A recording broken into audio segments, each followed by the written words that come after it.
ಶಾಸ್ತ್ರಚಿಂತನೆಯಲ್ಲಿ ಸಂಯುಕ್ತರಾಗಿರುವ ಸಮಸ್ತ ಶ್ರೀಮಠದಲ್ಲಿ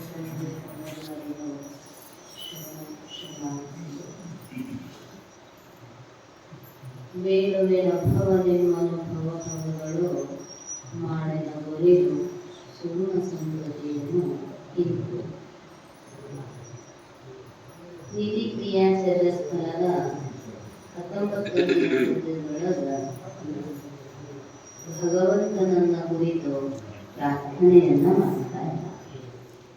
ಹೇಳಿದರು ಬೇಡೋದು ಹ್ಯಾಂಗ ಬೇಡಬೇಕು, ಏನು ಬೇಡಬೇಕು, ಯಾರನ್ನ ಬೇಡಬೇಕು ಅಂತ. ಪದೇ ಪದೇ ಬೇಡೋದ್ರಿಂದ ಬೇಡೋರಿಗೂ ಅಭಿಮಾನ ಕಾಣಬೇಕು. ಕೇಳಕ್ ಹೋಗೋರ ಹತ್ರನು ಕೊಡೋರಿಗೂ ಏನಾಗ್ತೈತಿ ಅಂತ ಬೇಸರ ಆಗ್ತೈತಿ. ಒಮ್ಮೆ ಕೇಳಬೇಡ ಹಗಲೆಲ್ಲ ಹೊರಬೇಡ ಅಂತ. ಹೌದ, ಇವತ್ತೊಂದು 10 ರೂಪಾಯಿ ಕೊಡ್ರೆ ನಾಳೆ ಒಂದು 10 ರೂಪಾಯಿ ಕೊಡ್ರಿ. ದಿನ ಹೋದ್ರೆ ಏನಾಗ್ತೈತಿ ಅಂದ್ರೆ ಮನುಷ್ಯರಿಗೆ ಬೇಸರ ಅನ್ನುವಂಥದ್ದು ಬರ್ತೈತಿ. ಭಗವಂತನ ಹತ್ರ ದಿನಾ ಒಂದಕ್ಕೂ ಏನಾರ ಒಂದಿಷ್ಟು ಕೆಲಸ ಮಾಡೋದು, ಅದನ್ನು ಕೊಡು ಭಗವಂತ, ಇದನ್ನು ಕೊಡು. ಚಮಕ ಅಧ್ಯಾಯದೊಳಗೆ ಅದನ್ನ ಹೇಳ್ತಾರ. ಶಂಚನೆ, ಮೈಶ್ಚನೆ, ಪ್ರೇಂಚನೆ, ನಕಾಮಶ್ಚನೆ, ಕಾಮಶ್ಚನೆ, ಎಲ್ಲ ಕಡೆಗೆ ಕೊಡು, ಮಣ್ಣು ಕೊಡು, ಕಲ್ಲು ಕೊಡು, ಮನೆ ಕಡೆಗಳಾಗ್ತದೆ ಕಲಿತೈತಿ. ಅದಕ್ಕೆ ಅನ್ನ ಕೊಡು, ಭತ್ತ ಕೊಡು, ಅನ್ನ ಕೊಡು, ಗೋಧಿ ಕೊಡು. ಹಂಗ ಬಿಡುವುದಕ್ಕಿಂತಲೂ ಕೂಡ ಒಂದು ಸಲ ಅದಕ್ಕೆ ಹೇಳಿದ್ರು ಅವರು, ಮುಕ್ತಿ ದೊರೆವ ಸಾಧನವ. ಕೇವಲ ಮುಕ್ತಿಯನ್ನೇ ಕರುಣಿಸು ಅಂತ ಹೇಳಿಲ್ಲ. ಯಾವುದೂ ಪ್ರಯತ್ನ ಇಲ್ಲದ, ಸಾಧನೆ ಇಲ್ಲದ ಯಾವುದೂ ಸಿದ್ಧಿಸುವುದಿಲ್ಲ. ಅಂಥ ಸಾಧನೆಗಳನ್ನ ಸಾಧಿಸಿದ ಮನುಷ್ಯ ಅಂದ್ರ ದೂರವಿಲ್ಲವೋ ಗುರಿ, ದೂರವಿಲ್ಲವೋ. ಪರಮಾರ್ಥದ ಪಥಗಳಿಗಿರ್ತಕ್ಕಂತಹ ಒಂದಿಷ್ಟು ದೋಷಗಳನ್ನು ತೆಗೆದು ಹಾಕೋದಷ್ಟ ಕೆಲಸ. ಆ ತೆಗೆದು ಹಾಕಬೇಕಾಗಿತ್ತಂದ್ರೆ ಸದ್ಗುಣಗಳನ್ನು ರೂಢಿಸಿಕೊಳ್ಬೇಕು ಅಂತ. ಅದಕ್ಕೆ ಅವ್ರು ಬೆಳೆದ್ರು ಸದ್ಗುಣಗಳನ್ನೇ ಅಂದ್ರೆ ಮುಂದೆ ಹೇಳುವಂತಹ ಸದ್ಗುಣಗಳನ್ನೇ ಭಗವಂತ ನನಗೆ ಕರುಣಿಸು. ಆರಂಭದಲ್ಲಿ ಕೇಳಿದ್ದ ಅಂದ್ರೆ ಎಡಗಡಸಿದ ವೇದಿಗಳು ಧೈರ್ಯವನು. ಮನುಷ್ಯ ಅಂದ ಬೆಳಕು ಜನ್ಮ ಕಟ್ಕೊಂಡು ಬಂದೇವಂದ ಬೆಳಕು ಸುಖಾನು ಬರುದ, ದುಃಖಾನು ಬರುದ. ಕಷ್ಟ ಅಂತೂ ಮ್ಯಾಲಿಂದ ಮೇಲೆ ಇರುದಾನ. ಯಾಕಂದ್ರೆ ದೇಹ ತಗೊಂಡು ಬಂದೇವಂದ ಬೆಳಕ ಇದಕ್ಕ ಸುಖಕ್ಕಿಂತಲೂ ಹೆಚ್ಚು ಕಷ್ಟಗಳೇ ಬರ್ತಾವ. ಕಷ್ಟ ದೇಹವ ನೆಚ್ಚಿ ಕೆಟ್ಟೆನೋ ದೇವ, ಅಷ್ಟಮದಗಳ ಮೆಚ್ಚಿ ಏನಾಗಿನಿ ಅಂದ್ರ ಜೀವನದೊಳಗ ಅಧಪತನಕ್ಕಿಳಿದೀನಿ ಅಂದ್ರ. ಇದನ್ನ ನೆಚ್ಚಿಕೊಂಡ ಮೇಲೆ ಕಷ್ಟಗಳು ಬರೋದಲ್ಲ. ನಮಗ ಕಷ್ಟಗಳೇ ಬರಬಾರದಾಗಿತ್ತು ಅಂದ್ರೆ ಇದರ ಮೇಲಿನ ನೆಚ್ಚಿಗೆ ಬಿಡಬೇಕಂತ.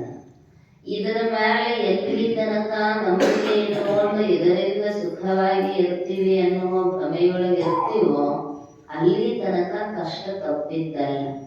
ಮನೆ ಮುಂದ ಭಿಕ್ಷುಕರು ಬಂದ ಹಂಗ ಹೋಗಬಾರ್ದಂತ ಹೇಳಿ ಕಾಳು ಹಾಕಿಟ್ಟಿರ್ತಾರೆ. ಈಗಿಲ್ಲೇ ಹಳ್ಳ್ಯಾಗ ಆದ್ರ ತಾವ ತಂದು ನೀಡುತ್ತಾರೆ. ಈ ಪೇಟೆ ಇರ್ತಾವಲ್ಲ ಮನೆಗಳು, ಕದ ಹಾಕೊಂಡಿರ್ತಾರೋ ಅಥವಾ ಇಬ್ರು ಎಲ್ಲೋ ಹೋಗಿರ್ತಾರೋ, ಮನ್ಯಾಗ ಆ ಪದ್ಧತಿ ತಪ್ಪಿಸಬಾರ್ದ ತಿಳ್ಕೊಂಡು ಒಂದು ಅದ ಬಾಯಿ ಒಳದ ದಿನಾಗ ಹಾಕಿಡ್ತಾರೆ. ಅವ್ರು ಬಂದವರು ತಗೊಳಕ್ ಹೋದ್ರ ಹೋಗುವ ಕೈ ಸೀದಾ ಹೋಗ್ತೈತೆ. ಅದು ಹಾಕ್ತೇನೆ ಬಾಯಿಗೆ ಇಟ್ಟಿರ್ತಾರ. ಹಳ್ಳಿ ಅದನ್ನ ಹುಡುಗಿ ಮಾಡಿ ಹೊಳೆ ತಗೊಂಡು ಬರುವಾಗ ಹೋಗುವ ಸರಳ ಹೋಗಿರ್ತೈತಿ. ಇಲ್ಲ ಕೊಡದಾಗ ಏನಾರ ಬಿದ್ದಿತ್ತಂದ್ರ ಹೋಗುವ ಸರಳ ಹೋಗ್ತೈತಿ. ಹಳೆ ತಕೋಬೇಕಾದ್ರ ಹುಡುಗಿ ಮಾಡಿ ತಕೋಬೇಕಲ್ರಿ. ಅದೆಲ್ಲ ಆ ಕಡೆ ಈ ಕಡೆ ಬಾಯಿ ಹರಕ ಇತ್ತು. ಒಂದು ಮಂಗ್ಯ ಬಂದಿತ್ತಾನ, ಅದ ಶೇಂಗಾ ಇಟ್ಟೈತಿ. ಅವನ್ ತಗೊಳಕ ಹದಾಗ ಹೋದ, ಮತ್ತೆ ಹಳ್ಳ ಅದ್ರ ಕೈ ನೋಡಿದ ಒಂದು ಮುಷ್ಟಿ ಶೇಂಗಾ ಹಿಡ್ಕೊಂಡು ಹೊರಗೆ ತಗೋಬೇಕಂತೈತಿ. ಎಲ್ಲ ಕಡೆ ಕೈ ಕೊರೆಯಕತೈತಿ. ಕೈ ಬಿಡ್ಬೇಕಂತೀಯ ಮನ್ಸು ಕೇಳೋದು. ಚಲೋ ಶೇಂಗಾ ಇಟ್ಟಾರ ಅದ್ರಾಗ ಬಿಡೋದು ಹೆಂಗ ಒಂದು ಅರ್ಧ ಬಿಟ್ಟು ನೋಡುತ್ತು ಮತ್ತು ಕೊರೆಯಕತ್ತು ಕೈ ಹೊತ್ತು ಮುಳುಗುತ್ತಾನ ಪ್ರಯತ್ನ ಮಾಡ್ತಾನ.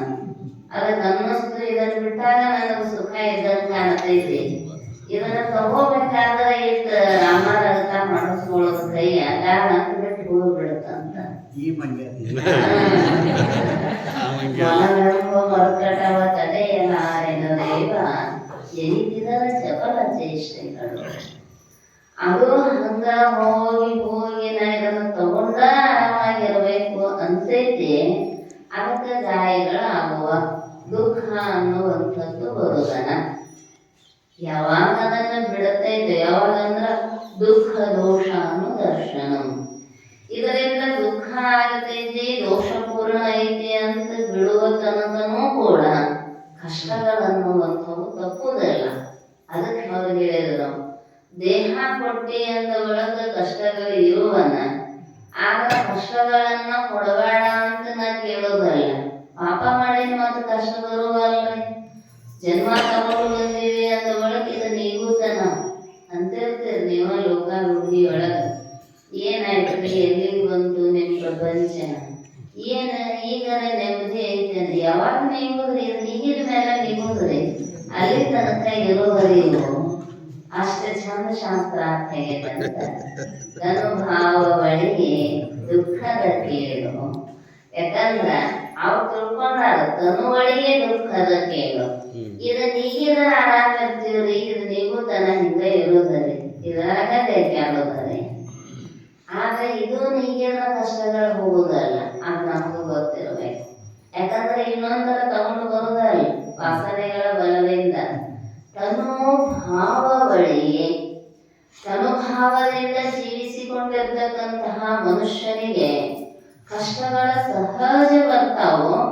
ಆದರೆ ಆ ಸಂದರ್ಭದೊಳಗ ನಾ ಹೆದರಿ ಹಗ್ಗ ತಗೊಂಡೆ, ವಿಷದ ಬಾಟ್ಲಿ ತಗೊಂಡೆ, ಬಾವಿಗೆ ಹೋದ್ನೆ, ಇದನ್ನ ಮಾಡಬೇಡ ಅಂತ ಬೇಡ್ಕೊಳ್ತಕ್ಕಂತಹ ಜೀವ ಈ ಬುದ್ಧಿಯನ್ನ ಕೊಡಬೇಡ ಭಗವಂತ.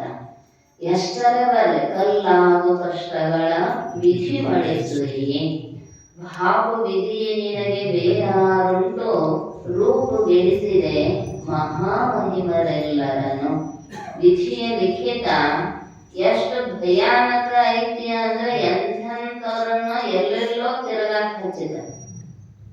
ಬ್ರಹ್ಮನ ಶಿರವನ್ನ ಚೂಟಾಕ ಹಚ್ಚಿದು, ಚಿವುಟಿದ ಶಿವಪ್ಪನ ಕೈಗೆ ಅಂಟುಕೊಂಡು ಇಡೀ ಲೋಕವನ್ನ ತಿರುಗನ್ನಾಕ ಹಚ್ಚಿದು. ಮತ್ತೇನ ನಮ್ಮನ್ನು ಬಿಡ್ತಿದ್ದ, ಹರಿಯ ನೀರೈದು ಪರಿಭವಂಗಳಲ್ಲಿ ಬಳಲಿಸಿದೆ. ವಿಷ್ಣು ಭಗವಂತನಿಗೆ 10 ಅವತಾರ, ಅವು ಚಲೋರೆ ಅಲ್ರಿ. ಆಮಿ, ಮೊಸಳಿ, ಹಂದಿ, ನರಸಿಂಹ ಎಷ್ಟು ಅವತಾರ ಎತ್ತಿದ. ಯಾಕ ಅಂದ್ರ ನಮ್ಮ ಉದ್ಧಾರಕ್ಕ ಅಲ್ಲಿ ದೃಷ್ಟಾಂತ ಕೊಟ್ರ ಅಷ್ಟ. ಅವ್ರಿಗೆ ಏನಾಗೈತಿ ಅಂದ್ರ ಮಾಹಿಕ ದೇಹವನ್ನ ತೆಗೆದುಕೊಂಡು ಬಂದು ಧರೆಯ ಜನರ ಉದ್ಧಾರಕ್ಕೋಸ್ಕರವಾಗಿ ಎಲ್ಲ ಅವತಾರಗಳನ್ನ ಭಗವಂತ ಎತ್ತಿದ ನಮ್ಮ ರಕ್ಷಣೆಗಾಗಿ. ಹೇಳಿದ ಸಂಭವಾಮಿ ಯುಗೆ ಯುಗೆ.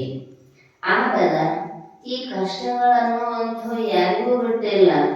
ನಳ ಅಂತ ಹೇಳಿದ್ರು, ಬರಲುಳ್ಳ ದುಃಖವನ್ನು ಅನುಭವಿಸದೆ ಬೇರೆ ಪರಿಹಾರವು ಅದಕ್ಕಿಲ್ಲವೆಂದವೆ.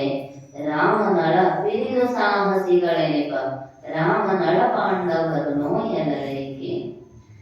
ಇಲ್ರಿ ಇವ್ನು ಪರಿಹಾರ ಮಾಡ್ಕೊಳಕ್ ಬರ್ತೈತೆ ಅಂತ ನೋಡಿದ್ರಿ, ಒಂದೇ ದಿನದಲ್ಲಿ ನಿಮ್ಮ ಎಲ್ಲ ಕಷ್ಟಗಳಿಗೆ ಪರಿಹಾರವನ್ನು ಒದಗಿಸಲಾಗುವುದು. ನೋಡಿದ್ರಿ ಬೋರ್ಡ್ಗಳ ಎಷ್ಟು ಮಂದಿ ದೊಡ್ಡ ದೊಡ್ಡ ಅವಾಗ ಮಠದ ಹೆಸರಿಗಿನ್ನ ಜಾಸ್ತಿ ದೊಡ್ಡ ಬೋರ್ಡ್. ಒಂದ ದಿನದೊಳಗ ನಿಮ್ಮ ಎಲ್ಲ ಕಷ್ಟಗಳು ಪರಿಹಾರ. ಹಂಗೆ ಇತ್ತು ಅಂದ್ರ ನಿಜವೂ ಅದನ್ನ ಹೇಳ್ತಾರ. ಅಕಸ್ಮಾತ್ ಇಂಥ ಕಾರ್ಯಗಳೇ ಇದ್ದು ಅಂದ್ರ ಶಾಸ್ತ್ರದೊಳಗ ಜಗತ್ತಿನೊಳಗ ಹಿರಿದು ಸಾಹಸಿಗಳೇನೇಪ. ಅವೇನ ಸಾಮಾನ್ಯ ನಮ್ಮೊಂದು ಸಹ ಇದ್ದಿರ್ತಕ್ಕಂಥವರಲ್ಲ. ರಾಮಚಂದ್ರ ಪ್ರಭು, ಪಾಂಡವರು, ನಳ ಮಹಾರಾಜ, ಅಚಿರಥ ಮಹಾರಥರವರೆಲ್ಲ. ಮತ್ತ ಅವರು ನೋಯಲಬೇಕೆ, ಅವರು ಯಾಕೆ ನೋವನ್ನ ಅನುಭವಿಸಿ ಕಷ್ಟವನ್ನ ಅನುಭವಿಸಿ 14 ವರ್ಷ ವನವಾಸ ಪಾಂಡವರಿಗೆ, 1 ವರ್ಷ ಅಜ್ಞಾತವಾಸ. ರಾಮಚಂದ್ರ ಪ್ರಭು 14 ವರ್ಷ ಭಾಗ ಅಡವಿಗೆ. ಮತ್ತ ಅವನಿಗೆ ಪರಿಹಾರ ಮಾಡ್ಕೊಳ್ಳೋದು ಇತ್ತು ಅಂದ್ರ ಯಾಕೆ ಅಲ್ಲೆಲ್ಲ ಹೋಗಿರ್ತಿದ್ದ?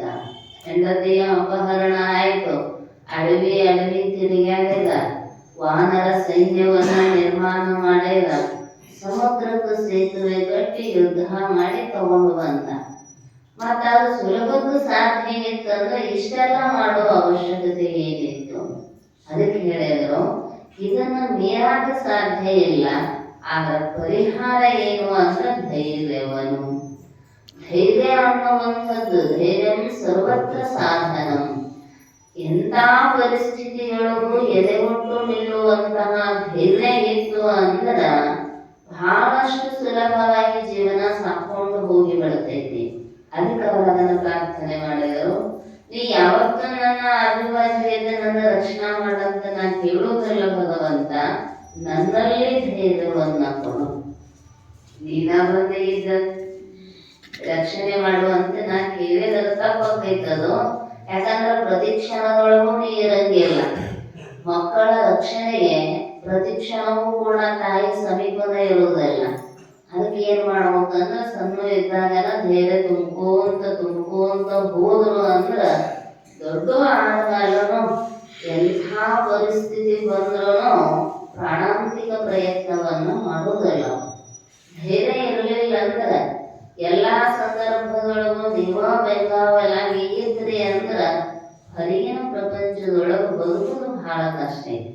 ಏನಾರ ಒಂದಿಷ್ಟ ಆಯ್ತು ಅಂದ್ರ ಮೊನ್ನೆ ನೋಡಿದ್ರಿಲ್ಲ, ಯಾವುದೋ ಒಂದು ವಿದ್ಯಾರ್ಥಿನಿ ಶಾಲೆಯೊಳಗ ಸಹಪಾಠಿಗಳ ಕಿರುಕುಳ ಕೊಡ್ತಾರಂತ ಇವರ ಕಾರಣ ಅಂತ ಬರದೈತಿ. ಇದೇನೆ ಬಾಗಲಕೋಟೆ ಡಿಸ್ಟ್ರಿಕ್ಟ್ ಇರಬಹುದು. ಹಾ, ಈಗ ಇರ್ಕಲ್ಲದ್ದೇನ ಐತ. ಹಿಂಗಿದ್ರ ಹಂಗ ಜೀವನ ಆಗ್ತೈತಿ. ಯಾಕಂದ್ರ ಸಹಜವಾಗಿ ಅವೇನೇನೋ ಮಾತುಗಳು ಬರ್ತಿರ್ತಾವು, ಏನೇನೋ ಪ್ರಸಂಗಗಳಾಗತ್ತಿರ್ತಾವು.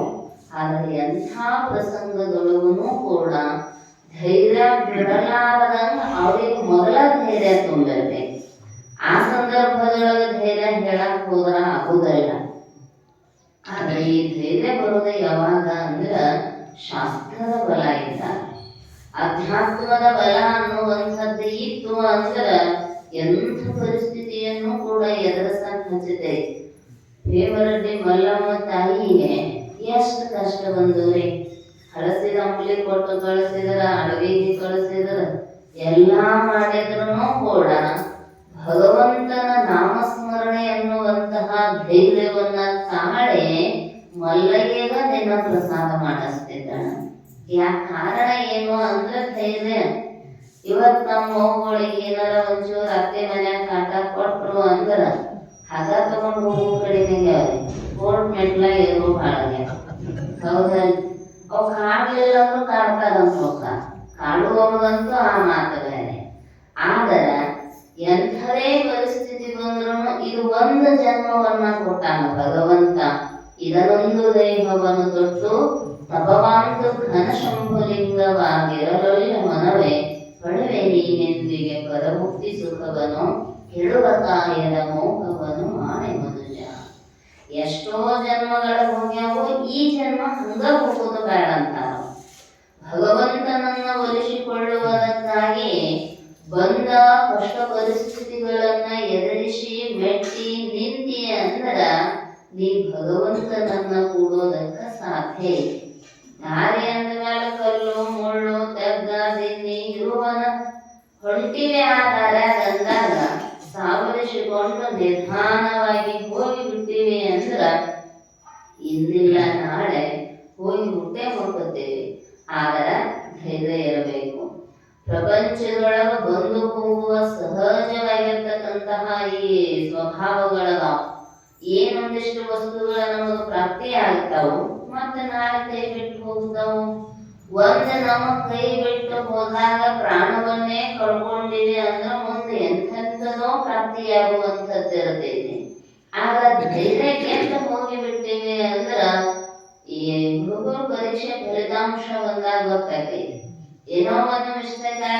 ಪರೀಕ್ಷೆಯೊಳಗ ಮಾರ್ಕ್ಸ್ ಕಡಿಮೆ ಬಂದಿದ್ದು ಅಂದ್ರೆ ಎಣ್ಣೆ ತಗೊಂಡಿರ್ತಾವು, ಕಟ್ಟಡದ ಮೇಲಿಂದ ಬಿದ್ದಿರ್ತಾವು, ಮರುಕ್ಷಣ ಡಿಸ್ಟಿಂಕ್ಷನ್ ಒಳಗೆ ಪಾಸ್ ಆಗಿರ್ತಾವ.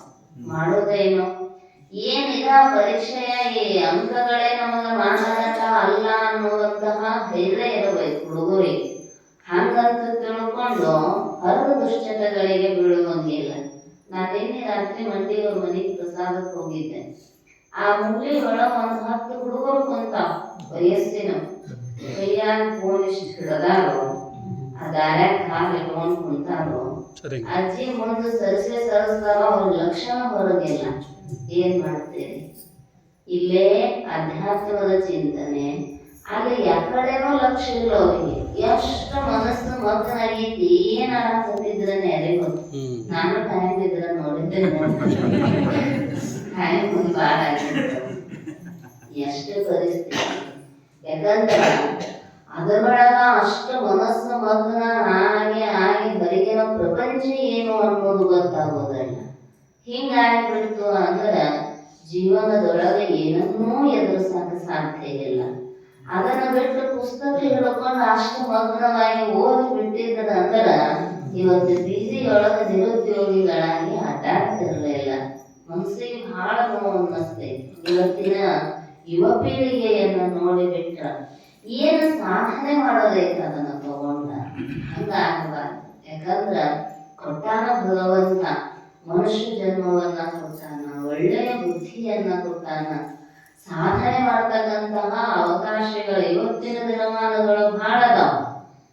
ಅವತ್ತು ಅಂಬೇಡ್ಕರ್, ಬಸವರಾಜ ಶಿವಶರಣರು ಇವರೆಲ್ಲ ಸಾಧನೆ ಮಾಡುವಾಗ ಅಷ್ಟು ವ್ಯವಸ್ಥೆಗಳಿರಲಿಲ್ಲ. ಅಂಬೇಡ್ಕರ್ರಂತೂ ಬೀದಿ ದೀಪದೊಳಗೂ ಕುಂತುಕೊಂಡು ಓದಿರ್ತಕ್ಕಂಥವರು, ಮಹಾನ್ ಧೀಮಂತ ನಾಯಕರು. ಯಾವ ಕಷ್ಟಗಳಿಗೂ ಜಗ್ಗಲಿಲ್ಲ. ಸ್ವಾಮಿ ವಿವೇಕಾನಂದರ ತಂದೆ ತೀರ್ಕೊಂಡು ಬಳಕು ಒಂದೆರಡು ಕಷ್ಟಗಳು ಬರಲಿಲ್ಲ ಅವರಿಗೆ. ಹಂಗಂತ ತಿಳ್ಕೊಂಡೆ ಎಲ್ಲಾನು ಕೈ ಬಿಟ್ಟಿದ್ರಂದ್ರ ಇವತ್ತಿನ ಜಗತ್ತಿನುದ್ದಗಲಕ್ಕೂ ಅವರ ಕೀರ್ತಿ ಅನ್ನುವಂಥದ್ದು ಉಳಿತಿರಲಿಲ್ಲ. ಅದಕ್ಕೆ ಹೇಳೋದು, ಎಡರಡಸಿದ ವೇಳೆಯಳು ಧೈರ್ಯವನ್ನು ನಂಬಿಕೋಬೇಕು. ಸಮಯ ಹಿಂಗ ಇರಂಗಿಲ್ಲ.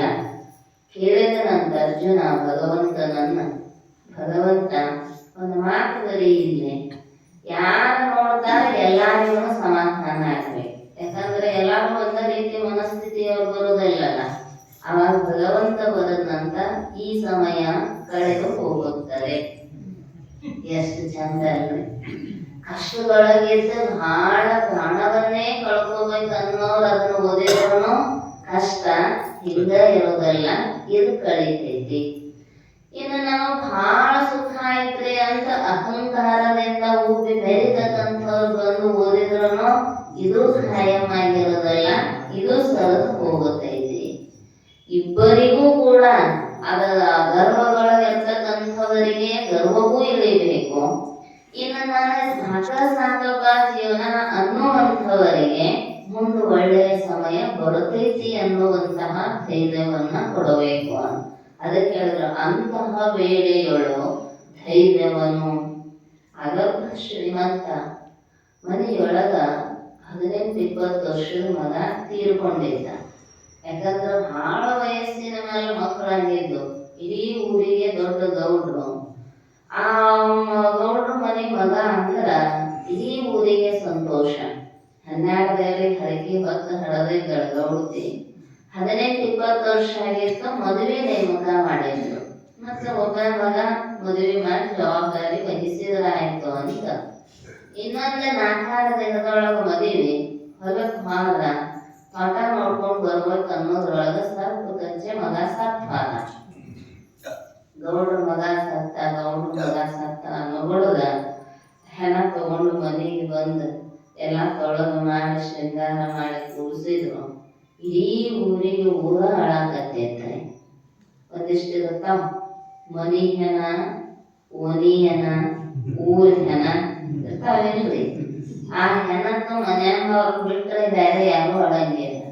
ಅವರು ಮನ್ಯಾಗ ಅವ್ರ ಮಂದಿ ಏನಾದ್ರೆ ಹಂಗ ಅಂತ ಹೇಳ್ತಿರ್ತಾರೆ.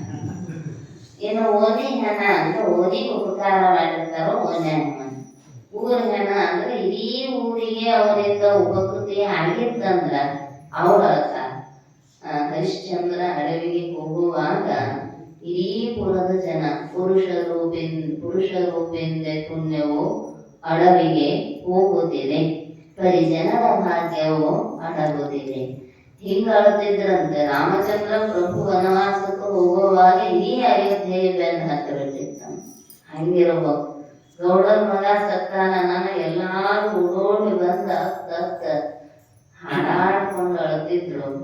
ಆ ಊರಿಗೆ ಒಬ್ರು ಬೀಗರು ಬಂದಿದ್ರು ಬೇರೆ ಊರಿಂದ.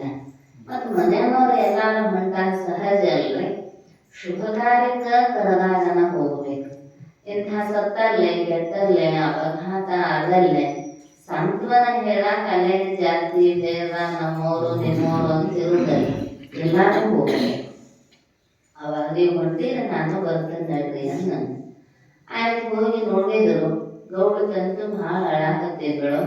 ಗೌಡ ಹೊರಗೆ ಕಳಿಸಲ್ಲ, ಆರಾಮಾಗಿ ಕುಂತಿದ್ದ ಛಾವನ್ಯಾಗ. ಅವಾಗ ಎಲ್ಲಾರು ಮಾತಾಡಿಸ್ತಿದ್ರು, ಹಿಂಗ ಆಗಬಾರ್ದಾಗೈತ್ರಿ ಗೌಡ್ರ ಅಂದ್ರ, ಹೌದಪ್ಪ ಆಗಬಾರ್ದಾಗೈತಿ ಇಷ್ಟ ಅಂತಿದ್ ನಾ. ಈ ಊರಿಂದ ಬಂದು ಮನುಷ್ಯ ಡೌಟ್ ಬಂತಾನೆ. ಅವ ಅವ್ರ ಬೀಗರ್ನ ಕೇಳಿದ್ನಂತ, ಆ ಸಾತ್ತ ಒಳಗ ಗೌಡ್ರ ಮಗ ಅದೇ ಹೋಗುವ ಅನ್ನೋ ಕಸ ಒಂದು ಹನಿ ನೀರು ಬರುವಂತು. ಅವಾಗ ಸುಮ್ಮನೆ ನಂಗೆಲ್ಲ ಮಾತಾಡಬಾರ್ದು. ಅದು ಗೌಡ್ರ ಕಿವಿಗೆ ಬಿತ್ತು.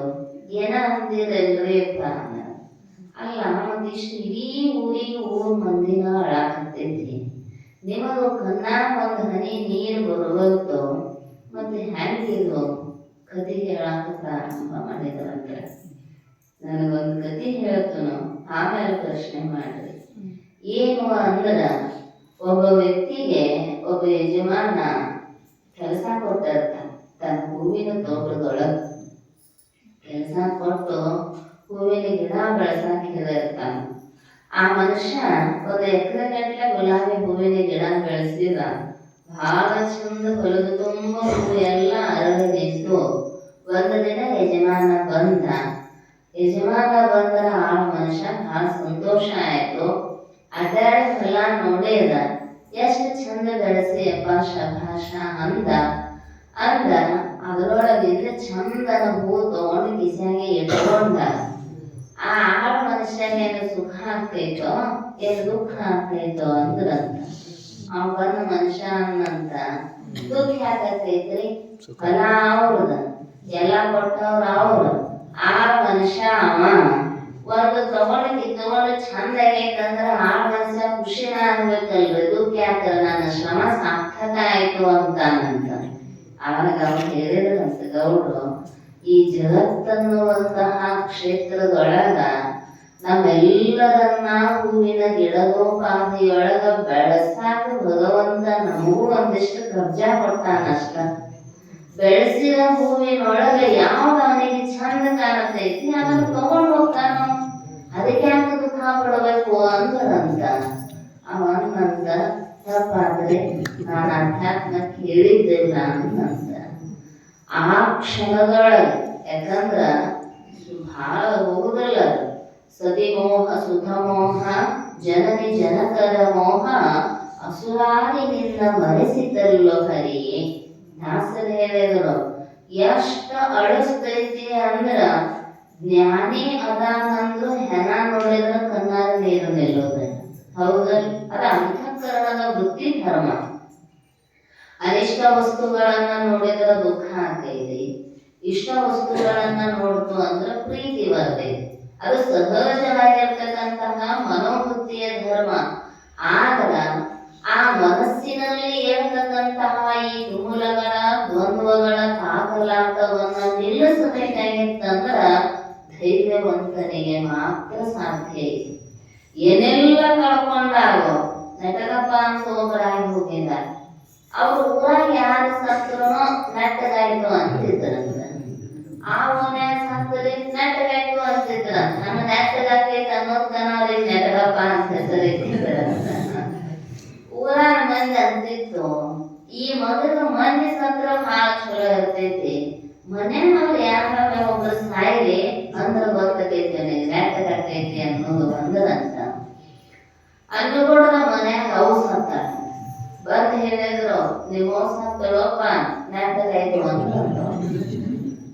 ಅವಾಗ ಮಂದಿ ಅಂದ್ರು ಹೆಂಡತಿ ಬಂದ ಮ್ಯಾಲ ಅವನ ಮೇಲೆ ಪ್ರೀತಿ ಕಡಿಮೆ ಇರ್ತೈತಿ, ಹೆಂಡತಿ ಸತ್ತ ಮೇಲೆ ನೋಡೋಣ ಹೆಂಗಿರುತ್ತ. ಅನ್ನೋಳಗ ಮಗ ಸತ್ತರ ಮುಂದೊಂದಿಷ್ಟು ದಿನಕ್ಕ ನಿನ್ನ ಮಗ ಸತ್ತ ನಾಟಕ ಆಯ್ತು ಅನ್ನಂತ.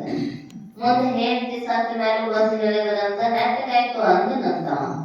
ಅವಾಗ ತಿಳ್ಕೊಂಡ್ರಂತ ಈ ನಾಟಕ ಆಗೈತೆ ಅನ್ನೋದೇ ಒಂದು ಸಹಜ ಸ್ವಭಾವವೇ ಹೊರತು ನಮ್ದು ತಂದು ಬೆಳೆದವರು ಅನ್ನುವ ಭಾವದಿಂದ ಬರುವಂಥದ್ದಲ್ಲ. ಯಾಕ ಧೈರ್ಯ ಅನ್ನುವಂಥದ್ದು ಮೋಹವನ್ನ ಕಳ್ಕೊಂಡಿರ್ತಾರೋ ಅಂದ್ರ ಆತ್ಮಾಕಾರ ವೃತ್ತಿ ಇರೋಣದರಿಂದ ಯಾವ ವಸ್ತುವಿನ ಮೇಲೂ ಮೋಹ ಇಲ್ಲ. ಭಯ ಯಾವಾಗ ಬರ್ತೈತಿ ಅಂದ್ರ ವಿಷಯಗಳ ಅಪೇಕ್ಷೆ ಮಾಡಿದಾಗ ಮನುಷ್ಯನಿಗೆ ಭಯ ಬರ್ತೈತಿ. ನಿರ್ವಿಷಯ ಮನಸ್ಥಿತಿ ಅನ್ನುವಂಥದ್ದು ನಿರ್ಮಾಣ ಆಯಿತು ಅಂದ್ರ ಎಂಥ ಕಷ್ಟ ಪರಿಸ್ಥಿತಿಗಳು ಬಂದ್ರೂ ಧೈರ್ಯ ಕಳ್ಕೊಳ್ಳೋದಿಲ್ಲ. ಅದಕ್ಕೆ ಧೈರ್ಯಕ್ಕೆ ಲಕ್ಷಣ ಬರೀತಾರ ಕಾಲೋಚಿತ ವ್ಯವಹರಣಂ ಧೈರ್ಯಂ. ಯಾವ ಸಂದರ್ಭದೊಳಗೆ ಏನೇ ಬಂದ್ರೂ ಕೂಡ ಸಮಯಕ್ಕೆ ಅನುಸಾರವಾಗಿ ಬರ್ತಕ್ಕಂತಹ ಸ್ವಭಾವ ಅವನ ವರ್ತನೆಗೆ ಧೈರ್ಯ ಅಂತ ಕರೆದಿದ್ದಾರೆ. ಒಂದು ಸಣ್ಣದ ಇರುವೆ ಹೊರದ ಮೈ ಮೇಲೆ ಬಂದು ಕೂಡ ಚಟ ಚಟ ಎದ್ದು ಜಿಗರಾಡಿ ಹತ್ತಿದ್ರ ಅಂದ್ರ ಧೈರ್ಯ ಅಂತಾರ ಅಂದ್ರ ಇಲ್ಲ. ಬದುಕಿ ಹೋಗೋವ ಕಿತ್ತೂರ ರಾಣಿ ಚೆನ್ನಮ್ಮ, ಬೆಳವಡಿ ಮಲ್ಲಮ್ಮ ಎಷ್ಟು ಧೈರ್ಯವಂತರಾಗ್ಯಾರ. ಯಾರ ಒಮ್ಮೆಲೆ ಒನಗಿ ಹಿಡ್ಕೊಂಡು ನಮ್ಗೆ ಹೋಗಿದ್ರೆ ಹುಟ್ಟೋದ ಹೋಗಿತ್ತು ಒನಗಿ ಅನ್ಬೇಕು. ಆ ಒಳಕಲ್ ಪೂಜೆ ಮಾಡುವಾಗ ಹುಡುಗ್ಯಾಡ್ತಾರ ನೋಡ್ರಿ ಒನಗಿ. ಹೌದ್ರಿ ಮುಗಿತ ಮಕ್ಕಳ ತಲೆ ಮೇಲೆ ಅಕ್ಕಿ ಖಾರ ಹಾಕಿದ್ರ ಅಂದ್ರ ಮತ್ತ ಕಟ್ಟಿ ಅದನ್ನ ಯಾವ ಮೂಲೆಯಾಗ ಇಟ್ಟಿರ್ತಾರ. ಮತ್ತ ಮದ್ವಿ ಟೈಮಿಗೆ ಮನಿ ಸ್ವಚ್ಛ ಮಾಡುವ ಸಿಗ್ತಾವ. ಅವಾಗ ನೆನಪು ಎತ್ತಿಟ್ಟು ಬಣ್ಣ ಹಚ್ಚಿ ಮೂಲೆಗೆ ಇಡೋದಲ್ಲ. ಎಷ್ಟು ಧೈರ್ಯ ಇತ್ತು. ಆ ಧೈರ್ಯ ಇರಬೇಕನ್ನದ ಅಧ್ಯಾತ್ಮ ಅನ್ನುವಂಥದ್ದು ಬೇಕು. ಅದನ್ನ ಬೇಡಿದ್ರ ಕಷ್ಟಗಳನ್ನು ಅಂಥವು ಬರುವನ್ನ ಆದ ಕಷ್ಟಗಳು ಬಂದಾಗ ಎದುರಿಸುವ ಸಾಮರ್ಥ್ಯ. ವ್ಯಾಕುಲತ್ವೇ ಸತಿ ಪ್ರತಿಜ್ಞಾಪಾಲಕತ್ವಂ ಧೈರ್ಯಂ. ಈ ವ್ಯಾಕುಲ ಅಂದ್ರೆ ಚಿಂತೆಗಳು ಬಂದಾಗ್ಯಾದರೂ ಕೂಡ ಪ್ರತಿಜ್ಞಾಪಾಲಕತ್ವಂ. ಏನ ನಾವು ಜೀವನದೊಳಗ ಒಂದು ನಿಯಮವನ್ನ ಹಾಕೊಂಡಿರ್ತೀವಿ, ಏನ ಯಾರಿಗೆ ಮಾತು ಕೊಟ್ಟಿರ್ತೀವಿ, ಅಂಥದ್ದನ್ನ ಎಷ್ಟೇ ಕಷ್ಟಗಳು ಬಂದ್ರೂ ಕೂಡ ನಿಭಾಯಿಸ್ತಕ್ಕಂತಹ ಧೈರ್ಯ ಇರಬೇಕಂತ. ಭಗವಂತನಿಗೆ ಒಮ್ಮೆ ಮಾತು ಕೊಟ್ಟು ಬಂದಿ, ಈ ದೇಹವನ್ನ ನಿನ್ನನ್ನ ಒಲಿಸುವ ತನಕ ಕೆಡಗೊಡಲಾರದಂಗೆ ಇಟ್ಕೊಂತೀನಿ. ಮತ್ತ ನಡುನ ಆ ಹುಡುಗಿ ನನ್ನ ಮದುವೆ ಆಗಕ್ ಒಲ್ರಿ ಅಂತ ಹೋಗಿ ಬಾವಿ ಬಿಡೋದು, ಈ ಹುಡುಗ ನನ್ನ ಮದುವೆ ಆಗಕ್ ಒಲ್ ಅಂತೈತಿ ಅಂತ ವಿಷ ತಗೊಳ್ಳೋದು. ಪರಿಸ್ಥಿತಿ ಎಲ್ಲಿಗೆ ಬಂದಿದೆ? ತಂದೆ ತಾಯಿಗಳ ಪರಿಸ್ಥಿತಿ. ಯಾಕಂದ್ರೆ ಹೆತ್ತು ಹೊತ್ತು ಜೋಪಾನ ಮಾಡಿರ್ತಾರ. ಇವತ್ತಿನ ದಿನಮಾನಗಳಂತೂ ಹಿಂದ ಮುಂದ ವಿಚಾರ ಮಾಡೋದನ್ನ ಹೋಗಿಬಿಟ್ಟೈತಿ ಮನುಷ್ಯನಿಗೆ. ಅವ್ರು ಅವತ್ತು ಹೇಳಿದ್ರು, ನಿಮ್ಮ ನಿಮ್ಮ ತನುವ ಸಂತೈಸಿಕೊಳ್ಳಿ, ನಿಮ್ಮ ಮನವ ಸಂತೈಸಿಕೊಳ್ಳಿ, ನೆರೆಮನೆಯವರ ದುಃಖಕ್ಕೆ ಅಳುವವರ ಮೆಚ್ಚ. ಅಂದ್ರ ಮೋಹ ಬಿಟ್ಟು ನಿಮ್ಮನ್ನ ನೀವು ತಿಳ್ಕೋರಿ ಅಂತ ಅವ್ರು ಹೇಳಿದ್ರು. ಅವ್ರ ಹೇಳ್ಯಾರಲ್ರಿ ನಾವ್ಯಾಕೆ ಹಿಂದ ಮುಂದೆ ವಿಚಾರ ಮಾಡೋದ್ರ, ನಮ್ಮಷ್ಟಕ್ಕೆ ನಾವು ಹೋದ್ರ ಆಯ್ತ್ರಿ ಅಂತ. ಹಂಗ ಆಗಬಾರದ ಜೀವನ. ಹೋದ್ರ ಹೋಗ್ಲಿ, ಎದಕ್ಕೆ ಹೋಗಬೇಕು ಅಂದ್ರ ಭಗವಂತನಿಗಾಗಿ ಹೋಗ್ಲಿ. ಭಗವತ್ ಸಾಕ್ಷಾತ್ಕಾರಕ್ಕಾಗಿ ದೇಹ ಅರ್ಪಣೆ ಆಯ್ತು ಅಂದ್ರ ಅದೊಂದು ಸಾರ್ಥಕ್ಯ ಅನ್ನುವಂಥದ್ದು ಇರತೈತಿ. ವಿಘ್ನೇ ಸತ್ಯಪಿ ಚಿತ್ತ ವೈಕ್ಲವ್ಯಂಬಿತಿ ಧೈರ್ಯಂ.